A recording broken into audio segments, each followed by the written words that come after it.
Ini Abdul Somad selalu ngejek kopar kafir. Itu kok pakai mikrofon, itu kok pakai laptop. Ini sudahlah tak punya duit, bodoh pula. Kalau tak punya duit mendengar ceramah saya full, jangan bodoh. Pikirlah baik-baik. Yang tak boleh itu mengikut akidah. Kalau memakai barang, boleh. Ini semua barang yang ada di masjid ini bukan orang Islam yang membuat. Jam, lampu, listrik, laptop, mikrofon, ini bukan punya orang Islam. Ini orang Barat, maka ditulis di situ on off. Kalau orang Islam yang punya pasti al-hayah wal maut. Hidup mati.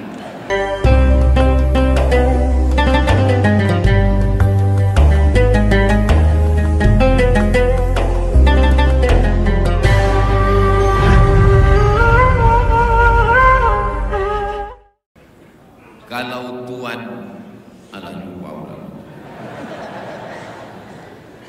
kalau Tuhan membeli asam gelugur dibeli di Gunung Bromo. Saya ini datang ke Masjid An-Nur karena diundang Ustadz Zulhusni Domo. Itu untuk meluruskan apa yang beliau sampaikan.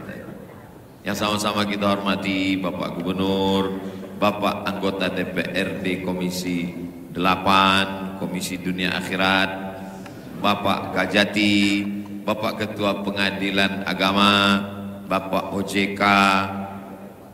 Saya ingat nama-nama ini karena disebutkan Pak Edi Natar tadi. Kadang kita kalau udah sampai di masjid nih, menengok wajah orang nih, lama kepala kita nih mencari. Di mana lah jumpa Bapak ini? Di mana? Oh, OJK. Di mana lah pernah jumpa Bapak? Oh, di Kejaksaan Tinggi rupanya. Kenapa? Karena beda orang waktu pakai baju pegawai kantor dengan sudah di masjid. Kita kalau udah di masjid ini macam tak ada jarak. Kalaulah Pak Edi Natar pakai pakaian jenderalnya dengan pakaian gubernurnya, itu rasa saya berjarak, susah. Tapi kalau udah dekat, ya macam tak ada. Entah perasaan saya aja, Allah malam. Tapi Bapak gitu juga. Rasa-rasanya begitu. Buya, gitu juga Buya. Masya Allah. Bapak Ibu yang dimuliakan Allah, Ustadz ini yang disapanya, yang disebutnya nama, yang ada jabatan aja tak adil. Padahal kami lebih dulu datang dari mereka ini lagi. Hadirin hadirat, muslimin muslimat, solihin solihat, mukminin mukminat yang belum berbini dan belum bersunat. Semuanya ini dimuliakan Allah Subhanahu wa taala. Amin ya rabbal alamin. Saya ini sebetulnya lebih nyaman di samping supaya nampak saya bahan nih. Tapi karena kalau saya di samping, kamera ini udah dipasang pula di tengah. Ini menyeimbangkan. Jadi agak intip tilik sikit. Dari Abu Dzar, ada sahabat Nabi namanya Abu Dzar. Nama kampungnya Ghifar. Ada satu kampung, nama kampung antara Makkah sama Madinah, nama kampung tuh Ghifar. Ghifar ini isinya perampok semua. Rupanya di Sumatera ini ada juga satu kampung isinya perampok semua. Saya pernah tausiah di situ. Yang ngasih tahu orang kampung tuh, Ustadz di sini ceramah, di sini perampok semua. Iya Pak, iya. Orang sini Pak Ustadz, kalau mau merampok ke Malaysia, itu kenduri dulu. Didoakan. Tak boleh sebut nama tempatnya. Nanti mengamuk orang tua saya. Jadi kampung ini Ghifar ini isinya perampok semua. Nama Tuhannya Naham. Jadi nama Tuhan waktu itu banyak. Ada Lata, ada Uzza, ada Manat, ada Hubal, ada Jibti, ada Taghut. Ada satu nama Tuhannya Naham. Datanglah Abu Dzar nih membawa susu segelas. Diletakkannya di depan patung Naham tadi. Naham, ku kasih kau pagi ini susu, kasihlah aku berkah hidup. Udah dia berdoa, dipejam mata, ditengoknya, diminum anjing susunya tadi. Nah, diminum anjing. Habis susu tadi, maaf cakap, diangkat anjing tuh kaki sebelah, dikencinginya pula. Berpikirlah Abu Dzar, aku minta berkah, sedang susunya habis. Aku minta jauhkan dari bala, sedangkan dia punya kencing. Itulah awal Abu Dzar meninggalkan patung dan masuk Islam. Jadi seandainya orang yang menyembah patung itu ada utaknya sedikit aja, insya Allah masuk Islam. Cuma masalahnya waktu Tuhan membagi utak dia tak datang.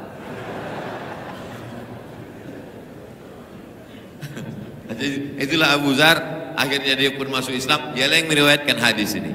Jadi dalam hadis ini kata Abu Dzar bertanya, ya Rasulullah, ayu masjid wudi'a, apa masjid yang pertama dibangun di atas muka bumi? Maka dijawab Nabi SAW, Masjidil Haram. Sesudah itu apa lagi ya Rasulullah? Al Masjidil Aqsa. Kam bainahuma, berapa jarak antara keduanya? Arba'una sanah, 40 tahun. Itulah dia yang diabadikan dalam satu ayat di awal surat.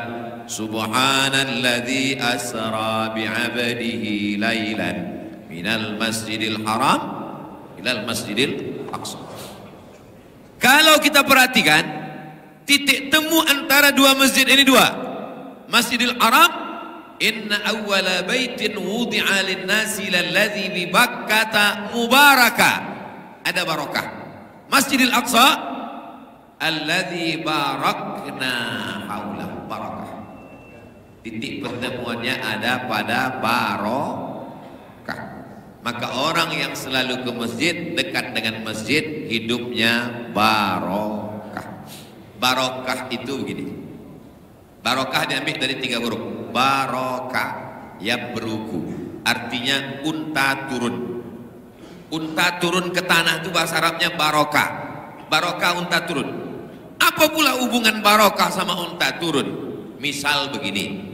Misal kami membeli tanah kaplingan di Tenayan Raya, lebarnya sama 25 kali 25. Pak Edi Natar beli 25 kali 25, Pak Ahmad beli 25 kali 25, saya pun beli 25 kali 25, Ustadz Zulhusni pun sama.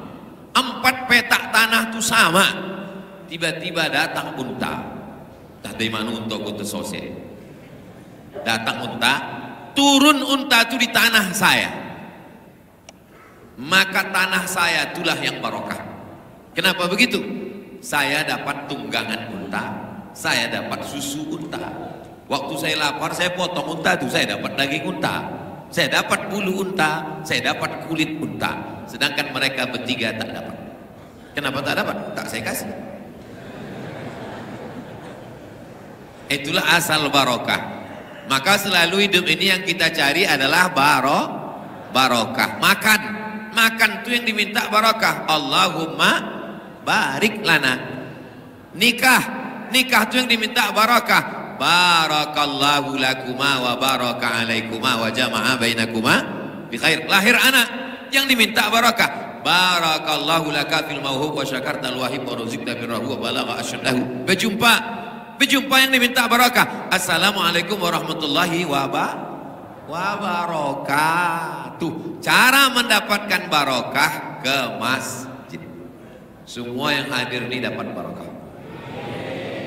Umurnya sama, tinggalnya sama, di kota yang sama. Yang datang subuh nih ke An-Nur dapat barokah, yang tidur di rumah dapat eliubasi.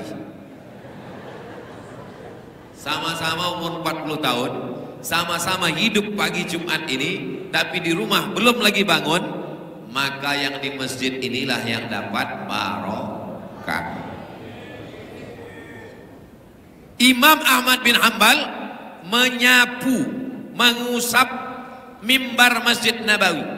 Tempat Nabi khutbah itu mimbarnya 3 lantai. 1, 2, 3. Disapu sama Imam Ahmad bin Hanbal, dicium.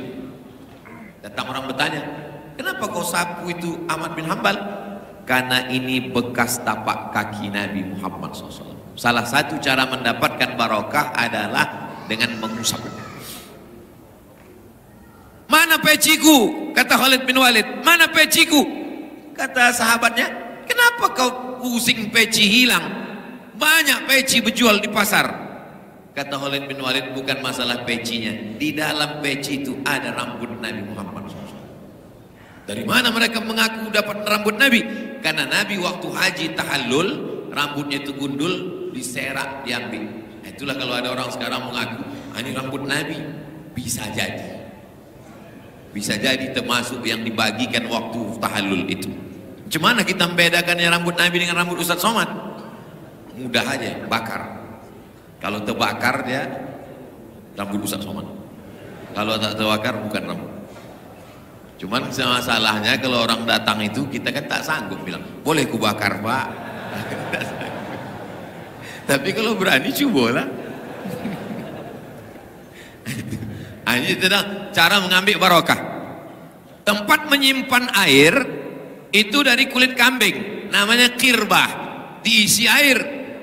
Tempat minum Nabi dari kulit kambing itu disimpan oleh sahabat Nabi, namanya Asma. Siapa namanya?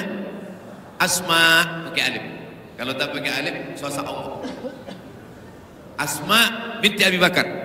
Ketika Nabi meninggal, setiap kali anaknya demam, dikasihnya minum dari bekas air minum itu.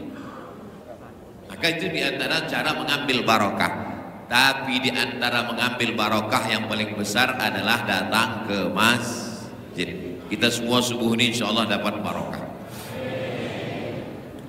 Lanjut.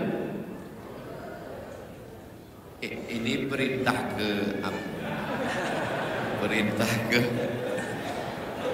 ke tim admin nih. Tapi ibu jawab pun ini loh, tandanya ibu masih adu lagi. Belum, apa cepat betul kalian alih? Jangan lompat-lompat ya.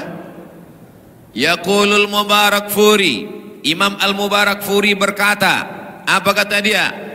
Nabi ketika sampai ke kota Yasrib membeli tanah. Tanah itu tempat menjemur kurma. Harganya 10 dinar. 1 dinar keping duit emas 4 gram, 25. Jadi kalau 1 keping itu 4 juta, 10 dinar berarti 40 juta. Harga tapak tanah Masjid Nabawi itu 40 juta kalau dihitung duit sekarang. Dibeli Nabi. Kenapa Nabi membeli?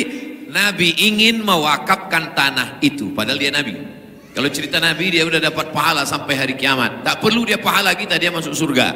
Tak ada surga itu kalau tak ada dia. Tapi dia ingin dapat pahala wakaf. Dibelinya tanah itu, harganya 10 dinar, tempat menjemur kurma, milik 2 anak yatim, dibangun Masjid Nabawi.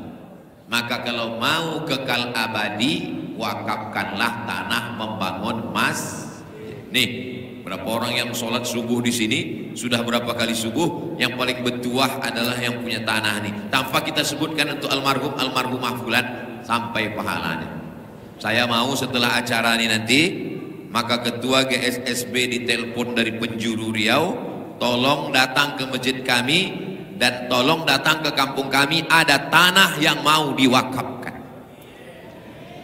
Pak Ketua, Ustadz Zulhulni, Pak Edi Natar, itu ada tanah Pak, wakafkan. Tanah siapa? Entah. Mana bisa mewakafkan tanah uang? Yang diwakafkan itu tanah awak, yang dioleh tanah awak. Masalah menerima tanah wakaf nih, kami berdua sama Ustaz Alnam nih udah masak kan, udah akad kami udah. Aku wakafkan tanah ini kepada engkau Ustaz Abdul Somad Yayasan Tabung Wakaf Umat, aku terima. Allahu Akbar. Dipoto-foto. Kami telepon BPN, Badan Pertanahan Nasional. Kata Pak Kanwil, bermasalah nih Pak Ustaz. Tanya Ustaz. Telepon balik, Pak Haji, ya bermasalah punya tanah itu Pak. Dek bermasalah, itu nama aku wakafkan Pak Ustaz. Tak percaya sama aku, tanya Ustaz. Bapak Ibu yang dimuliakan Allah. Jadi tanah wakaf. Lanjut. Pertama Masjidil Haram, kedua Masjidil Aqsa, ketiga Masjid Nabawi, keempat Masjid Amr bin As. Ini Makkah, ini Madinah, ini Palestina. Makkah, Madinah, Palestina. Ke kiri Mesir, menyeberang Laut Merah. Sampailah sahabat Nabi ke sana, namanya Amr bin As. Masjid pertama dibangun di Afrika. Amr bin As salat di situ, dan Imam Syafi'i pun pernah mengajar di situ. Panjang umur, sehat badan, nanti kita salat di Masjid Amr bin As. Ongkos tanggung masing-masing. Kita buat nanti acara GSSB ke Amr bin As, insyaallah. Imamnya yang terkenal dulu, cari suara rekamannya ada di YouTube, namanya Syekh Muhammad Jibril. Nama mertuanya Syekh Dr. Abdus Sabur Syahin, yang menjadi saksi di pengadilan atas penistaan agama terhadap siapa namanya Bu ya? Adalah itu yang menista. Karena dia kata dia Quran itu adalah muntaj saqafi, produk budaya. Nasr Hamid Abu Zaid dulu pernah mau datang ke Riau, lalu kemudian Majelis Ulama Indonesia Riau menolak, akhirnya tak jadi datang. Nasr Hamid Abu Zaid sudah mati, ditolak dari Mesir, dipekarakan, lalu kemudian dia dapat suaka politik dari Belanda. Nah, ini Masjid Amr bin As. Artinya Pak, setiap sahabat Nabi pergi ke satu tempat, mereka membangun masjid. Di mana bumi dipijak, di situ masjid tegak. Begitu kalau buat adik-adik yang punya usaha sablon, boleh buat baju kaos. Di mana bumi dipijak, di situ masjid tegak. Hadiri GSSP. Gitu dia. Di mana bumi dipijak, di sinan awak bekodak. Di mana bumi dipijak, di situ langit dijunjung. Di mana jantan bertanja, di situ perempuan bertudung. Udah banyak kalian dapat bahan untuk update status kan? Oke, lanjut. Minal jami' ilal jami'ah. Jami' masjid, jami'ah university. Cikal bakal universitas adalah masjid. Tahun 795 itu Masjid Qarawiyyin di Maroko. Tahun 737 itu Masjid Zaitunah di Tunisia. Barulah yang ketiga Masjid Al-Azhar 970. Inilah universitas-universitas tertua di dunia dan sekarang masih ada. Universitas Zaitunah, Universitas Qarawiyyin, Universitas Al-Azhar, dan ketiga alumni ini ada di Riau. Allahu Akbar. Alumni Qarawiyyin, alumni Zaitunah, alumni Al-Azhar. Lalu Universitas Barat tuh Pak Ustadz, Universitas Oxford baru berdiri 1096. Universitas Cambridge baru berdiri 1209. Universitas Harvard, Harvard University baru berdiri 1636. Jadi kalau begitu universitas tertua adalah Universitas Islam. Makanya pakaian toga jubah panjang dengan di atas itu diambil dari Universitas Islam. Mereka terinspirasi karena mereka tahu buat universitas, karena umat Islam membangun universitas. Dan ketika itu Islam sampai ke Eropa, Andalusia, mereka melihat cara membuat jubah, cara belajar, akhirnya mereka pakai. Akhirnya orang kita belajar ke Eropa, dibawanya balik ke kita. Itulah disebut dengan toga pada saat pelantikan. Yang pertama membuat toga itu adalah Fatimah Al-Fihri, berasal dari Tunisia, yang mendirikan universitas di Maghribi Maroko. Minal jami' ilal jami'ah, dari masjid ke universitas. Lanjut. Akhirnya sampai ke Nusantara, itu masjid yang didirikan oleh Sultan, disupport oleh wali-wali Allah, disebut dengan Wali Songo, dengan terkenal dengan Masjid Demak 1479. Sedangkan yang bawah itu Masjid Jami Air Tiris yang tak bepak 1901, jaraknya 500 tahun. Ongku Mudo Songkal yang membangun Masjid Air Tiris itu, padahal 120 tahun yang lalu belum ada Google untuk dia cek macam mana bentuk gambarnya. Dari mana dia bisa buat mirip macam itu? Karena ada cerita Pak Ustadz, karena ada gambar. Begitulah hebatnya mereka dulu, bisa bangunan itu mirip, terlepas dari pulaunya, dari sukunya. Yang satu Melayu Kampar, yang satu dari Jawa, diikat dengan la ilaha illallah Muhammadur Rasulullah. Kenapa tidak pakai kubah? Kenapa Masjid Demak tak ada kubah? Kenapa Masjid Ongku Mudo Songkal, Masjid Jami Air Tiris tak ada kubah? Karena Masjid Nabawi tidak pakai kubah. Masjid Nabawi dibangun Nabi rata aja atasnya, pakai daun kurma yang dianyam, batang kurma, pelepah kurma, tutup daun kurma. Kubah ini tak ada zaman Nabi. Jadi kalau definisi, kalau tak ada zaman Nabi bid'ah, maka kubah bid'ah. Masjid yang ahlu sunnah, itulah masjid sunnah. Kapan munculnya kubah? Kubah muncul ketika Islam sampai ke Bizantium. Ada kaisar namanya Kaisar Bizantium di Roma. Mereka membuat tiang yang melengkung, disusun batu melengkung, cantik batu melengkung. Karena kalau batu itu melengkung ke atas turun ke bawah, tak ada tiang di tengah. Kalau tak ada tiang di tengah, bagus. Umat Islam menengok ini bagus, tak ada tiang di tengah, sok tak putus.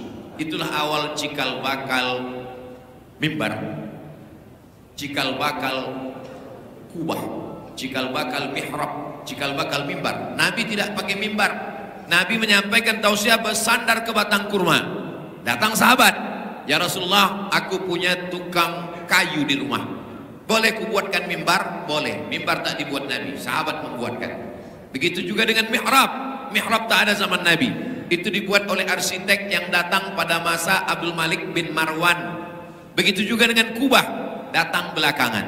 Apa maknanya? Islam tidak melarang peradaban luar masuk, Mas. Ini Abdul Somad selalu ngejek kopar kafir. Itu kok pakai mikrofon, itu kok pakai laptop. Ini sudahlah tak punya duit, bodoh pula. Kalau tak punya duit mendengar ceramah saya full, jangan bodoh. Pikirlah baik-baik. Yang tak boleh itu mengikut akidah. Kalau memakai barang, boleh. Ini semua barang yang ada di masjid ini bukan orang Islam yang membuat. Jam, lampu, listrik, laptop, mikrofon, ini bukan punya orang Islam. Ini orang Barat, maka ditulis di situ on off. Kalau orang Islam yang punya pasti al-hayah wal maut. Hidup mati. Ini alat. Saya pakai motor. Diupload di Instagram, mau di komen di bawah. Abdul Somad pakai produk orang kafir. Ya apa salahnya? Karena ini adalah alat. Kubah, mihrab, mimbar, itu adalah alat. Begitu juga dengan yang lain-lain, listrik, eskalator, itu semua. Baik, kita lanjutkan. Sultan-sultan Melayu berlomba ingin meninggalkan warisan. 1803, Sultan dari Kerajaan Riau Lingga memberikan hadiah untuk istrinya. Dibangunkannyalah masjid yang kecil, cantik, unik, eksotis, Masjid Pulau Penyengat. Lalu kemudian 100 tahun sesudah itu, 1906, datanglah Sultan Melayu Delhi, Medan, Sumatera Utara, membangun istana besar, Istana Maimun. Semennya hanya 300.000 sak, tapi untuk masjid ini 1 juta sak. Supaya dia nanti di hadapan Allah kalau ditanya, "Hei Sultan, berapa kau bangun untuk rumahmu, istanamu?" Cuma 300.000 sak ya Allah, tapi untuk rumahmu 1 juta sak kubangunkan. Masjid cantik, kebanggaan. Tak Melayu hilang di Medan. Karena itu tanah itu punya orang Melayu. Akhirnya mereka tegak masjid berdiri, berlomba-lomba. Banyak kita tahu Sultan Anu, tapi namanya hilang, lupa kita. Yang kita ingat adalah Sultan yang membangun Lanjut. Jangan tutup layarnya, Pak. Habis masa kesultanan. Saya urutkan dari mulai zaman Nabi, sahabat Nabi, Wali Songo, kesultanan, kita pun merdeka. Bagaimana dengan presiden-presiden kita? Presiden Soekarno, ada namanya di Maroko, Syarif Soekarno, Jalan Soekarno. Tapi begitu 1966 sampai ke 1970, tulislah akhir hayat Bung Karno. Sangat menyakitkan. Sakit buah pinggang, darah tinggi, sakit jantung, tahanan rumah, meleleh air mata kita. Tapi beliau masih sempat membangun, itulah dia Masjid Istiqlal. Peletakan batu pertamanya Presiden Soekarno 1906.